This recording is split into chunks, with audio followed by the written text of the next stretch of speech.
अहमदनगरच्या श्रीरामपूर तालुक्यातील सरलाबेटमध्ये राष्ट्रीय स्वयंसेवक संघाच्या अभ्यास वर्गाचं आयोजन करण्यात आलंय। या अभ्यास वर्गासाठी भारतातील 45 प्रांतातून 350 जण उपस्थित आहेत। तसंच संघाचे सरसंघचालक मोहन भागवत यांनीही उपस्थिती लावली। यावेळी रामगिरी महाराजांनी त्यांचं मोठ्या उत्साहात स्वागत केलं। पंतप्रधान मोदी अमूलच्या 50व्या वर्धापन दिनाच्या कार्यक्रमाला हजर राहिले। या सुवर्ण महोत्सवी कार्यक्रमानिमित्त विविध कार्यक्रमांचं आयोजन करण्यात आलं होतं। अमूलच्या प्रदर्शनालाही पंतप्रधानांनी भेट दिली। यात मोदींवर साकारण्यात आलेल्या खास अमूलच्या जाहिरातींनी सर्वांचं लक्ष वेधून घेतलं।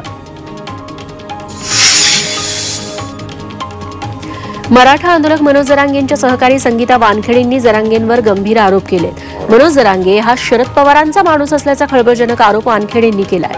मराठ्यांना स्वतंत्र आरक्षण मिळालं, मग आता आंदोलनाची गरज काय, असा सवाल वानखेडे। अमृत नोनी आर्थो प्लस ये एक प्रूवन फॉर्मूला, इसमें मौजूद नोनी फल के गुण और आयुर्वेदिक जड़ी बूटियां शरीर को जरूरी पोषक तत्व देने के साथ साथ हड्डियों और जोड़ों के घिसने, उनमें होने वाले सूजन और दर्द को रोकने में मदद करता है। दर्द मुक्त जीवन के लिए अमृत नोनी आर्थो प्लस। जरांगेंना विचारलाय।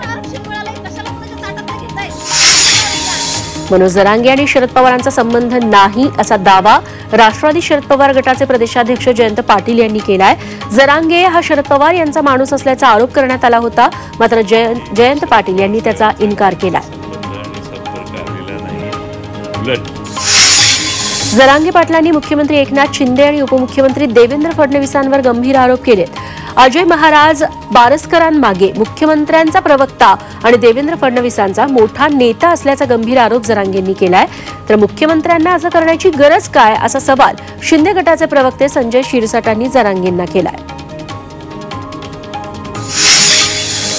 जरांगे पाटलांवर गंभीर आरोप करणाऱ्या अजय बारस्करांविरोधात मराठा आंदोलक आक्रमक झाले।